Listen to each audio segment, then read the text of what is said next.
This is Forest of the Rain production, Living Education, eFocus News, Special Health Edition with Dr. Michael Robinson. Dr. Robinson will be talking to Kim Woodbury Jr. as he shares his thoughts on his wife's battle with cancer.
Hello, Kim. Welcome to the show. Thank you for having me. Oh, man, the honor is mine. The honor is mine, and I want to thank you for spending time away from your family, your boys, to come and share the journey that you and your wife had as you dealt with breast cancer as a family. Before we get started, can you share your wife's name? Her name was Diana Woodbury. And how long were you guys married? Oh, we were married 13 years. 13 years. All right. And where did you guys meet? We met in high school. Actually, we were high school sweethearts. Oh wow! All right. So what was it about your wife that's special about her that made you fall in love with her in high school? I guess to now. Well, what was it? Oh, she was an avid reader, and I love that in a person. I love somebody who's intellectually can match me. So it was just that was the biggest draw. Outside of her love for reading, what kind of hobbies does she have? Oh man, she loved interior decorating. She watched every show about decoration, and she had magazines, and she basically had designed her own house before we even got out of high school. So that was one of her biggest things. When you saw the design of the house, did you see yourself in the picture? No. You in there? All right. No, I was the addition. All the stuff. The house. She knew what house she wanted. She didn't know what what husband she wanted. So okay. I was the afterthought. She may have options, brother. She may have options, right? Yeah, right. And to put your beard in it, right? I would say, man, your wife is beautiful. Thank you. She was, bro. I mean, very, very beautiful. And just some of the pictures I saw, she said she had a very eclectic personality, Oh, yeah. Absolutely. I can imagine what that must have been like living with a person like that, so. Oh, she ripped and ran. She was not a person that sat still. All her activities she would do. She, participated in a lot of breast cancer runs and just everything. She was always moving. So, what do you think when you think about y'all courtship and what do you think attracted her to you? Oh, because at the time I was highly active myself in high school. I played 3 sports a year. I also was in the chess club and drama club and young black entrepreneurs club, and I generally didn't get home from school till around 9:30, 10 o'clock at night because I was just always involved in everything. So y'all basically like some nerds a little bit, right? Oh, absolutely, 100%. 100%. Do you see some of that nerdness in your boys? Oh yeah, yeah. In different ways. My youngest, he's 3 years old, and he is infatuated, just drawn to space. He can name every planet in our solar system. He knows even the major and minor planets. He is really like infatuated with space. He loves it. I love that. I love that. Yes. Well, that is the influence of his beautiful mom and his strong dad, man. So he is well on his way to being something special. I tell you that. Mm-hmm. So you just have 2 boys, right? Yes. What are their names? You mind sharing? Sure. My oldest his name is Corbin, named after the character from The Fifth Element, one of me and my wife's favorite movies. And the youngest, his name is Seth, named after the creator of Family Guy. Man, y'all are nerds, bro. Y'all are, The Fifth Element, is that Bruce Willis? Yes, that's Bruce Willis. Y'all nerds, man. Y'all had some problems over there, man. So yeah. You know, I wear that label like with a pridefully. You know, it's just that was one of those movies me and her bonded over, along with a couple other things. Well, we loved that movie, and it was just such a great name. And then whenever we had the second one, we found out that the creator of Family Guy, Seth MacFarlane, his middle name was Woodbury, and so it just it just made sense. And we were like, might as well take it. And then kind of we took that and we merged it with one of my great grandfather's name, Kingsley, who was a World War II vet. So when you brought your beautiful bride to be to home to meet your mom, how did that meeting go? Oh, my mother loved her. My mother loved her, and my sisters not so much at the beginning, but they became so close. They became all sisters. It wasn't like just my sister-in-law. That was their sister, and they took care of each other. And whenever they needed something, she was there, and when she needed something, they were there. So and when she brought you home to meet her family, how did that go? Well, I knew her mother before I knew it was her mother. Oh, okay. I used to actually work with her whenever my first job I ever had was when I was 16, and I worked at Wendy's, and she was one of the sandwich makers there. So I'd met her there, and then later on I found out that it was her mother. And that is fate. Okay. That's meant to be, right? So you already put in some good deeds work with your future mother-in-law before you knew it, right? Oh yeah, she knew I worked. And that's what she wanted. Wanted to make sure her daughter was taken care of. And I maintained. I worked. I went to the military. I did a lot of stuff. So this has been a rough year for you guys, right? Well, rough couple of years. Oh yeah. Your wife was diagnosed with breast cancer when? With cancer, I'm sorry. When was she diagnosed with cancer? No, she was diagnosed with breast cancer first. That was actually 2 months before we had to induce her into labor with my youngest. Okay. So she was actually diagnosed while she was pregnant. While she was pregnant. Mm-hmm. So when she gave birth, while she had cancer? Well, yes. Was she going through treatment while she was pregnant? No, they had to do an emergency C-section. Okay. And then they began treatment as soon as the baby was born? After the baby was, it was about maybe 2-3 weeks after the baby was born, and then she was able, she had to recover as well, obviously, from a major surgery before they start doing the actual, not radiation treatment, that was later, but the chemo. Yeah. What was her cancer diagnosis, if you don't mind sharing?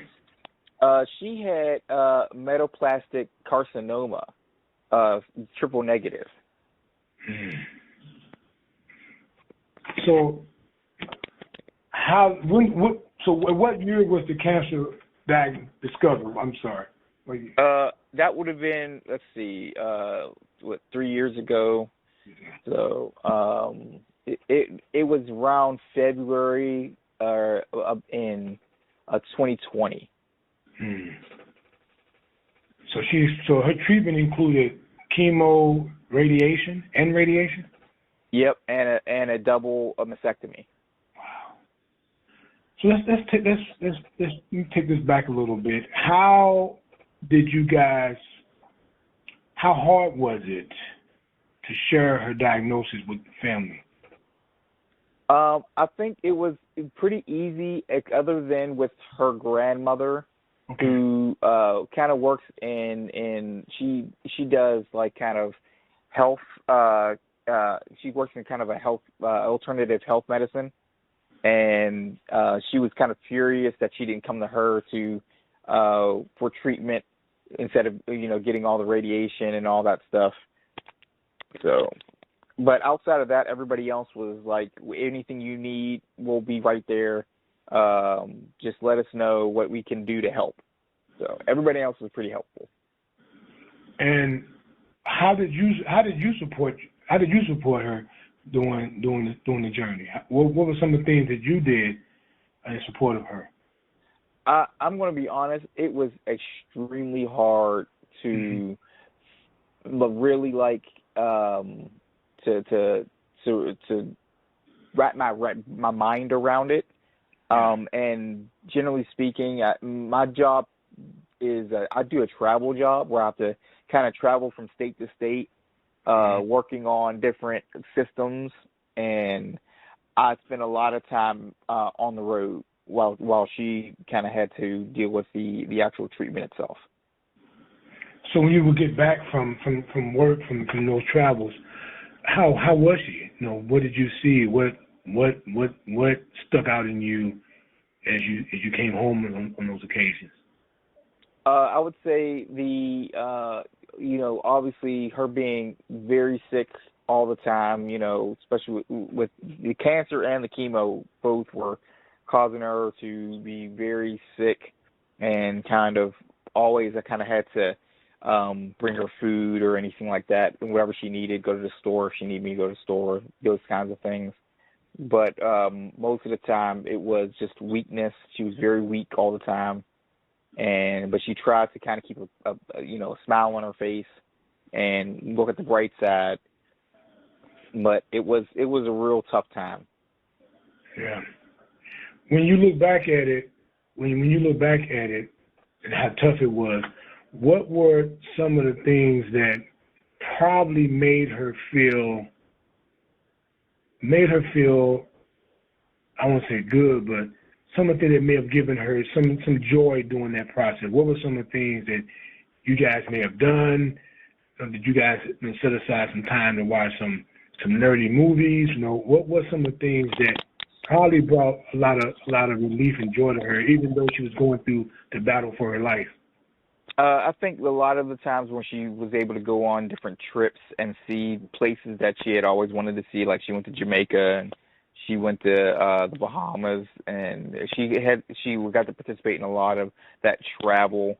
And while I had to kind of I couldn't travel because I was on the road, but she got to see a lot of different things and got to meet with a lot of different people. So that was one of the biggest things she loved, even though she was really struggling. Was she able to continue to work? What were some of the limitations that she experienced? Particularly, if I'm understanding this correctly, it was chemo, radiation, and surgery. Or was it? Okay. Yes. So, yes. And all that in a 3-year span, right? Absolutely. Within the 2 years, actually. 2 years. And then we got a 1 year with. After she was, they said she, the growth wasn't growing anymore. So, we felt, hey, everything should be good for at least, 4 to 5 more years, and then we'll battle the next round of cancer if and when it comes back. as the diagnosis was, when it's going to come back. It's not an if, but a when. But we were hoping for a little bit more time before it actually came back, and kind of did what it was going to do. So after she had the chemo, and so was it chemo and then the radiation and then nothing and then it came back and she had the double mastectomy?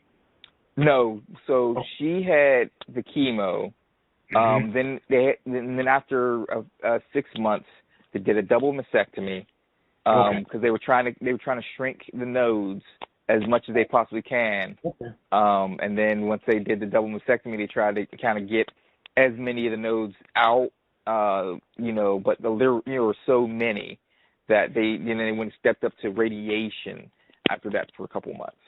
And then once after she finished her radiation treatment, they went back. They were still doing chemo and radiation at the same time.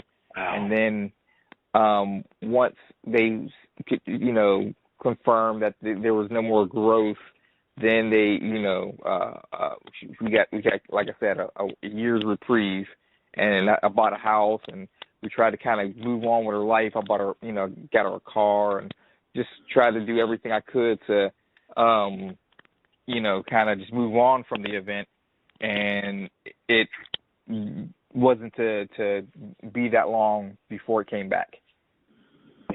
And when did your wife pass? 2 months ago. So I think you mentioned like May. Yeah. May here. So how long from the time of her passing, from the diagnosis that had reoccurred, how much time had elapsed? She was told that the cancer came back, I want to say in right around December, January. So it was maybe 6 months, and she was right back on chemo. Did you guys talk about what the future would look like, possibly what it could look like? How did you guys, what kind of conversations did you and her have during this time?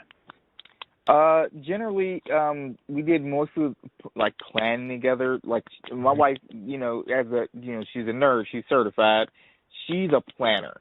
So she made sure to plan, as much as she possibly could and give me as much direction, in case things went, into the darker, range. She made sure that if everything from her estate planning and all that was all taken care of, and all I kind of had to do was follow the instructions. And have you found that her planning, her preparing you and the boys, have you found has it been helpful? Oh, it was absolutely helpful, 100%. I mean, there were things that she didn't know about that I needed to do and fulfill afterwards. But for the things that she did fill out, and she did give instructions on where things were and what to do, it was absolutely helpful. So when you were home and you got hit that, what are some of the things that you were able to do that may have given her some comfort, or that you just felt that you needed to do because you were her husband and you were there? What were some of those things that happened?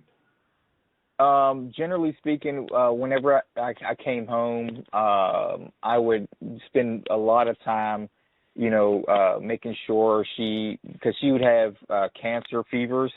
So I made sure she had a cold pack of, and she couldn't breathe well as the cancer had spread to her lungs.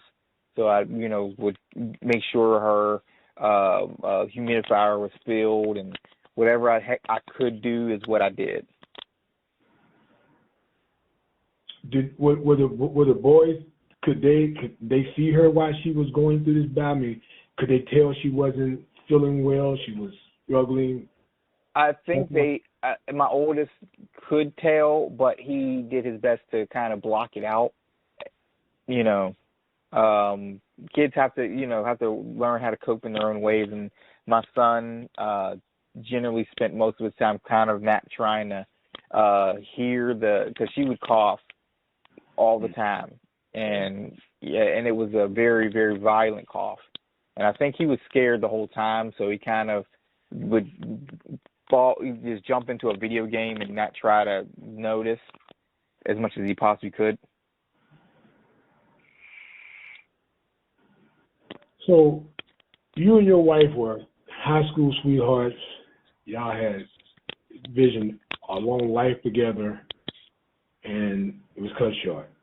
You guys are a young couple. You're a young family. When you look back at the journey now, what advice could you offer couples, regardless they're young, middle-aged, or senior couples who could be experiencing? What advice could you offer the husbands as it relates to this journey? Because it's scary, and it's scary, and I can imagine how often you were afraid, because you were afraid for her. What advice could you offer those husbands who are experiencing something similar? I would say, because when your wife is going through it, you really put all your effort into her, and you have to be able to spend a second and recover. You can't throw 100% of yourself into it. You've got to make sure you take your time for yourself to rejuvenate so that you can battle with her a lot better. You can't do it tired.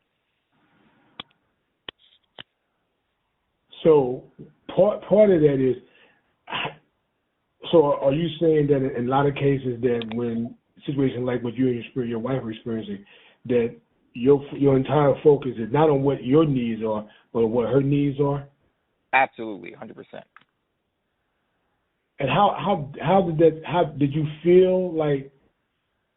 I'm not going for words in your mouth, but as the husband, were you able, and as her best friend, were you able to address her need? I mean, were you able to put your needs aside and do that for her relatively easy? I will be honest, I failed at that. Okay. But I'm just, as I think back on it, I think there are times when you got to recover yourself before you can, kind of like on the airplane, you got to put your own mask on before you can apply the mask that, everybody else. So sometimes you have to come at it with like, okay, I have to put some energy in myself so that I can come back and fight harder, because all you're going to do is exhaust yourself. Yeah, caretaking's tough, absolutely, and you have to take care of yourself so you can take care of her, right, and take care of your boy. So you had a lot, obviously. Did you get a lot of support? I think you mentioned it. A lot of support from other family members who came in and maybe prepared meals. I assume you did some cooking and everything, cleaning as well. Right. Most of the time, it was mostly the yard work because housework wasn't really my forte. I tried as best as I possibly can, but if you give me some lawnmower and stuff, and I'm good to go. I can put some music on and I can get to mowing. Well, I'm sure it's the way she had that house design in mind, that lawn better look good. so you were responding to that. When the time came that it was pretty much, well, did you know at the time she passed that she was passing? Oh yes. Unfortunately, the call to take her off life support was mine. Okay. So how hard was that? And her, what's that? So how hard was that call to make? Extremely. It was one of maybe the hardest decisions I've ever had to make, and I never want to make that decision ever again. What were some of the factors that what factors led into you making that decision? Was it did she say anything to you, or did you just feel that she was in pain, or was it just time? It was more of it was just time, as because she was induced into a coma. They had to kind of intubate her, and we had the whole family came in, friends, all came in, kind of say their final goodbyes, because we already knew as we watched the oxygen level kind of lower, every other hour. It was just 1% lower every time there was, and they were adding, they were having to give her more and more oxygen, and the nurse was just, hey, there's no area, there's no situation where she's going to get her lung usage back. It's just not going to happen. And I had to make the decision if I wanted to keep her like that, because they can keep her on, they were telling me they can keep her on oxygen indefinitely, but her lung function will never return.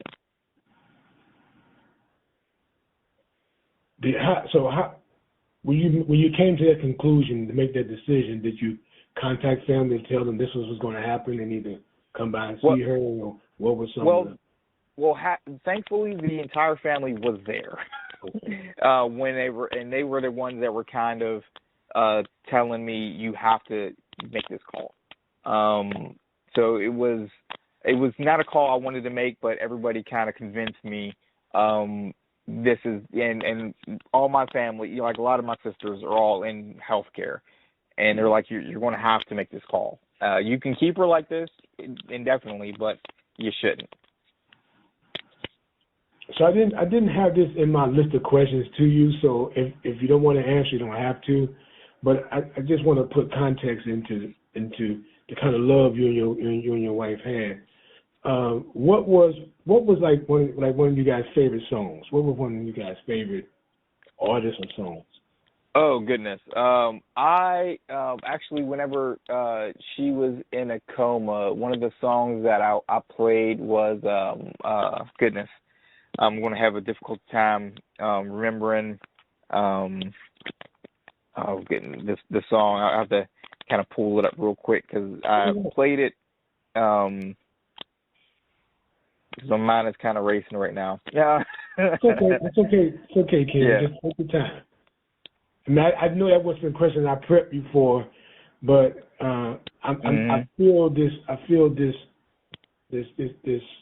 love the two of you have, man, and I know she's watching over you, man. But you guys were so young, you barely went into your 40s barely, and she's going, and I can't imagine that. So I'm just wanted to show the audience, man, some of the things that were special for you two. If you don't mind. I finally pulled it up there. The song was Luther Vandross, "Never Too Much." Never Too Much. That's a good song by a good man. Yeah. Yes, it is. And that and I sang it to her, and I wanted that. They said she can hear me, so I wanted her to know that I was there the whole time, and I was going to make sure that I took care of the boys,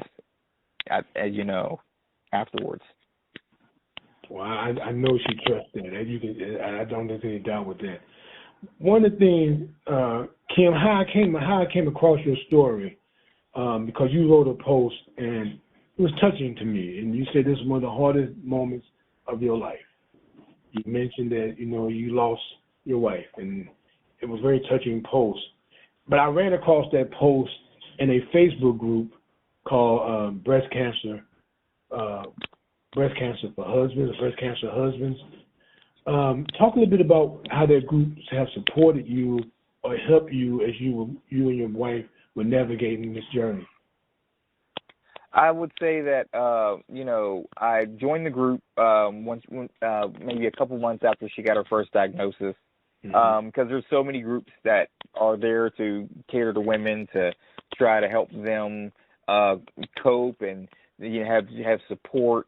And to find a group that was for the husbands to kind of discuss things that might, be frustrating to deal with or just sad to deal with, and being able to read other people's stories, because I spent a lot of time reading stories of other people so that I can kind of deal with my own emotions, was definitely a great resource. And would you recommend this group for other husbands who are going through similar battles? Absolutely, 100%. I mean, as far as I've seen, there's never any judgment. Everybody is very supportive. Nobody comes to be toxic, and really, it's one of those places that is really good, especially if you're dealing with something like this, to have a really good support structure, even outside of your family. Especially with other men who are also going through the same situation. In your post, Kim, you said your light has shined on everyone you have met. What did you mean by that? That's what you said with your wife. My wife, my wife's light. She was a beacon. She pulled a lot of different types of people to her. A lot of people. I mean, she was just joy in a human body. And that was the thing that kind of pulled so many people to her. You look at her amount of people who really came out for her and really wanted to show support. She was a beacon. And she has a very beautiful smile. I think people will see that when they see the picture on our page where they can find this interview. I have pictures at the bottom of this page where it says the Kim and Diana Woodbury love story. Talk to me about this picture of her with looks like a mouse. What was that moment? Okay, so she was, her nickname. Everybody had a nickname for her, and she's had it for since 6th grade. She was a squirrel. Okay. So it's a squirrel and that's her symbol. That's kind of, everybody knows we're a squirrel.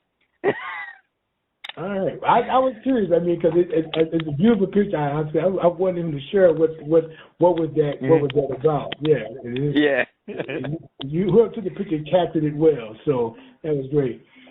You guys were a young couple, Kim, and you and Diana, and part of what I've read in the Breast Cancer Husband Facebook group has talked about things that husbands experience, and some of it might have been taboo. And I asked you about this particular comment, and you said is the subject of intimacy and relationship taboo for couples who are going through the journey? Yeah.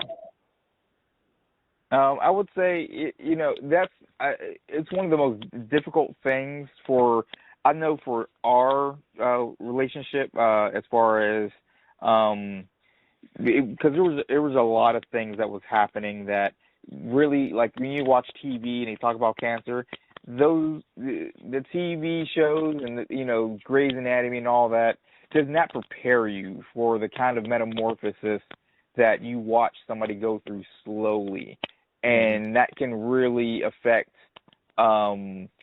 your own emotions and how you feel when you watch somebody who looks one way one day, and then you have obviously with a double mastectomy, it can be hard to be able to actually be intimate with your partner.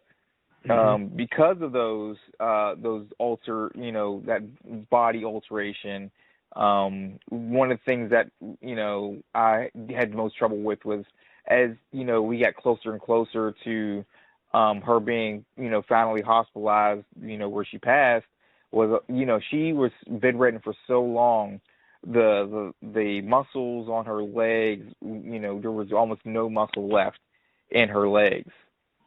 It was almost all bone, like somebody was starving. And it was just she couldn't move, she couldn't walk on her own anymore. So it's all that's really, really tough. Right. So I guess I would summarize that by saying just watching your wife and watching the person you care about change, intimacy is probably one of the last things on your mind. And just watching her, struggle, to just be alive. Absolutely. How do you? And I know I got to get you back to your boys. So I want to, or either I know you said mom has them and give you the break, and I'm sure you probably can take a minute to go watch those sorry Pittsburgh Pirates, but Oh. give you a moment. How do you, what do you do to remember her? Oh my goodness. I spend a lot of time remembering her. One of the last things she did before they induced her was she kind of had a final goodbye message, and I have that saved on my phone. And whenever I'm thinking about her, that's one of the things I play. I have also her voicemail from her phone that I have saved on my phone to be played, and I just listen to her voice, and I try to remember, all the things we did together throughout the years, the trips to the beach and all those things. So. Well, Kim, I just want to say, man, my heart pours out to you and your family. I pray for you. She is resting now. She seems like a beautiful spirit. I know that spirit is running all through your home and all through your boys. And I want to say I pray for you. I wish you guys the best. And I don't say this publicly in my interviews, but if you ever need to give me a call, just to shoot a breeze with an older brother, feel free to do so. And I respect the love the two of you have. You guys built a beautiful family, and I'm sorry you lost your bride in such an early part of your life, man, but she's prepared you to go and do well in this journey without her. And I think that was part of her mission in life. If there was any final words you would want to say to her or to anyone who might be experiencing this, what would you want them to know about her, about you guys, or just about how this journey has changed your lives? Feel free. I would say, how the journey changed my life is a big in a big way. But I would say if you have a wife and she is, suffering through this, don't be afraid to make those final plans, because it really, really helps once everything is over to have kind of almost a worksheet to kind of bullet points to work through and know what to do so you're not overwhelmed immediately. And making sure that those final plans are done is immensely helpful. Excellent advice, great advice. Those plans being developed, do you think you could have made those plans? Do you think you could initiate that conversation, or did it have to come from her? It would have to come from her, because I would never had been able. I wouldn't have been even strong enough to know how to do what she does, and that's why I miss her the most. Is she could move the moon if she wanted to. They all can. Mhm. That's what black women do. Yeah. They move the moon. They move the moon for us. Mm-hmm. Kim, I want to say thank you again for spending time with us. Feel free to call me anytime. But if people want to reach out to you to find out, to just hear more about your story, or just to shoot the breeze with you, or maybe how you talk to you about what they're going through, are you on social media? Are you open to give your IG address or anything, or your Facebook page? Let's see, because I'm not really sure. I guess my Facebook. I am on Facebook. Kim Woodbury Jr. Facebook is my webpage, or the Facebook page. Okay. We can leave it at that. I think that's enough.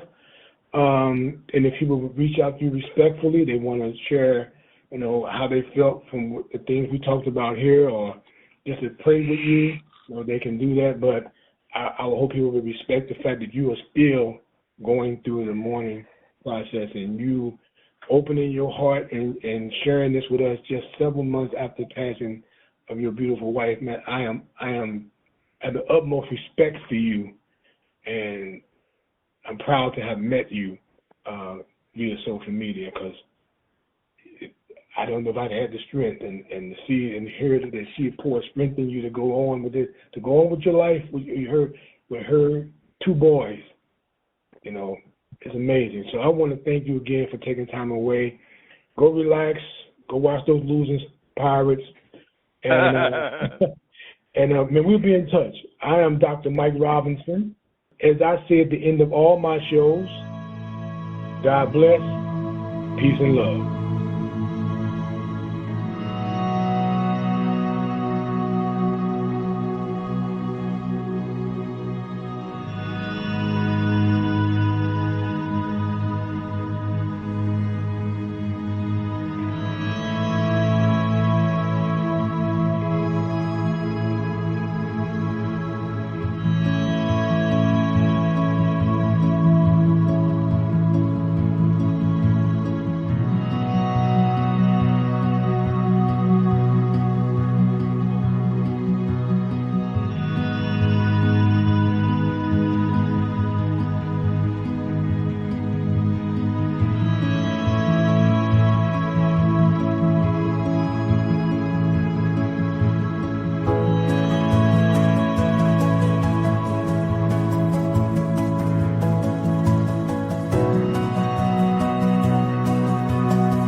This is Forest of the Rain production, Living Education, eFocus News, Special Health Edition with Dr. Michael Robinson.